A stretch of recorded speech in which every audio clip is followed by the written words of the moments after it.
ದೇವರ ಕೋಣೆಯಲ್ಲಿ ಈ 3 ದೇವರ ವಿಗ್ರಹ ಫೋಟೋವಿದ್ರೆ ಮನೆಯಲ್ಲಿ ಸಂಪತ್ತು ಸಮೃದ್ಧಿ ಆಕರ್ಷಿತವಾಗ್ತದೆ. ಮನೆಯಲ್ಲಿರುವ ದೇವರ ಕೋಣೆಯು ನಮ್ಮ ಶಾಸ್ತ್ರದಲ್ಲಿ ಹೇಳಲಾದ ನಿಯಮಗಳಿಗೆ ಅನುಗುಣವಾಗಿದ್ದರೆ ದೇವರು ಮತ್ತು ದೇವತೆಗಳು ಅಲ್ಲಿ ನೆಲೆಸ್ತಾರೆ ಮತ್ತು ಅವರ ಆಶೀರ್ವಾದವನ್ನು ಸದಾಕಾಲ ನಮ್ಮ ಮೇಲೆ ಇಡ್ತಾರೆ.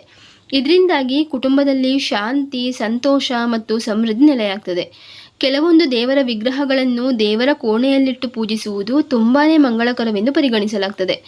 ಅದರಲ್ಲೂ ಈ 3 ದೇವರ ಮತ್ತು ದೇವತೆಯ ವಿಗ್ರಹವನ್ನು ದೇವರ ಕೋಣೆಯಲ್ಲಿಟ್ಟು ಪೂಜಿಸಿದರೆ ಮನೆಯಲ್ಲಿ ಸಂಪತ್ತು ತುಂಬಿಕೊಳ್ಳುತ್ತದೆ, ಹಣದ ಸಮಸ್ಯೆಗಳು ಪರಿಹಾರವಾಗ್ತದೆ. ಆರ್ಥಿಕ ಸಂಕಷ್ಟದಿಂದ ಬಳಲುತ್ತಿರುವ ಜನರು ತಮ್ಮ ಮನೆಯ ದೇವರ ಕೋಣೆಯಲ್ಲಿ ಸಂಪತ್ತಿನ ದೇವತೆಗಳಾದ ಲಕ್ಷ್ಮೀದೇವಿಯ ವಿಗ್ರಹ, ಧನ ಕುಬೇರನ ವಿಗ್ರಹ ಮತ್ತು ಗಣೇಶನ ವಿಗ್ರಹ ಅಥವಾ ಫೋಟೋವನ್ನು ಇಟ್ಟುಕೊಳ್ಬೇಕು.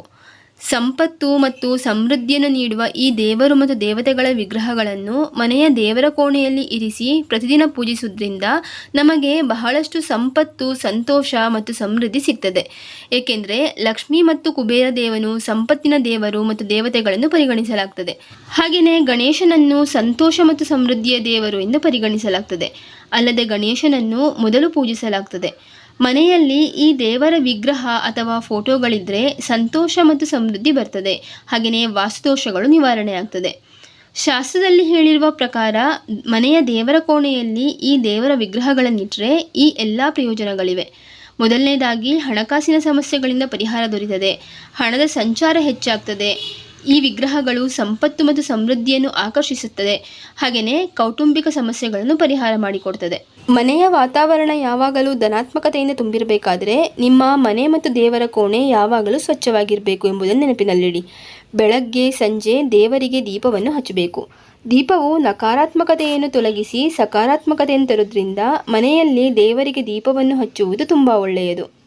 ಅಲ್ಲದೆ ಪ್ರತಿದಿನ ಸಂಜೆ ತುಳಸಿ ಗಿಡದ ಬಳಿ ತುಪ್ಪದ ದೀಪವನ್ನು ಬೆಳಗಿಸಿ ತಾಯಿ ಲಕ್ಷ್ಮೀದೇವಿಯ ಹಾಗೂ ಗಣೇಶನ ಬೀಜಮಂತ್ರಗಳನ್ನು ಪಠಿಸಿ. ಬೀಜಮಂತ್ರಗಳಿಗೆ ಅದರದೇ ಆದ ಶಕ್ತಿ ಇರುವುದರಿಂದ ಮನೆಯಲ್ಲಿ ಆದಷ್ಟು ಮಂತ್ರಘೋಷಗಳನ್ನು ಮಾಡಿದರೆ ತುಂಬ ಒಳ್ಳೆಯದು. ಇದರಿಂದ ದೇವಾನುದೇವತೆಗಳು ನಿಮ್ಮನ್ನು ಹರಸಿ ನಿಮ್ಮ ಇಷ್ಟಾರ್ಥಗಳನ್ನು ಈಡೇರಿಸ್ತಾರೆ. ದೇವಸ್ಥಾನದಿಂದ ಮನೆಗೆ ಬಂದ ನಂತರ ಈ 5 ತಪ್ಪುಗಳನ್ನು ಮಾಡಲೇಬಾರದು. ಈ ತಪ್ಪುಗಳನ್ನು ಮಾಡಿದರೆ ಏನಾಗುತ್ತೆ ಗೊತ್ತಾ? ವಾರಕ್ಕೆ ಒಮ್ಮೆಯಾದರೂ ನಾವು ದೇವಸ್ಥಾನಗಳಿಗೆ ಭೇಟಿ ನೀಡ್ತಾನೆ ಇರ್ತೇವೆ. ಆಗಾಗ್ಗೆ ದೇವಸ್ಥಾನಗಳಿಗೆ ಭೇಟಿ ನೀಡೋದ್ರಿಂದ, ದೇವರ ದರ್ಶನವನ್ನು ಮಾಡೋದ್ರಿಂದ ಜೀವನದಲ್ಲಿ ಧನಾತ್ಮಕತೆ ತುಂಬಿಕೊಳ್ತದೆ, ಪಾಪಗಳು ಪರಿಹಾರವಾಗ್ತದೆ, ಜೀವನದಲ್ಲಿ ಎದುರಾಗುವ ಸಮಸ್ಯೆಗಳನ್ನು ಎದುರಿಸಿ ನಿಲ್ಲುವ ಸಾಮರ್ಥ್ಯ ಬರ್ತದೆ. ದೇವಸ್ಥಾನಕ್ಕೆ ಹೋಗುವಾಗ ಕೆಲವೊಂದು ನಿಯಮಗಳನ್ನು ನಾವು ಕಡ್ಡಾಯವಾಗಿ ಪಾಲಿಸಬೇಕು. ಒಂದಿಷ್ಟು ಜನ ತಿಳಿದು ಅಥವಾ ತಿಳಿಯದೆಯೋ ದೇವಸ್ಥಾನಕ್ಕೆ ಹೋಗುವ ವಿಚಾರದಲ್ಲಿ ಕೆಲವೊಂದು ತಪ್ಪುಗಳನ್ನು ಮಾಡ್ತಾರೆ.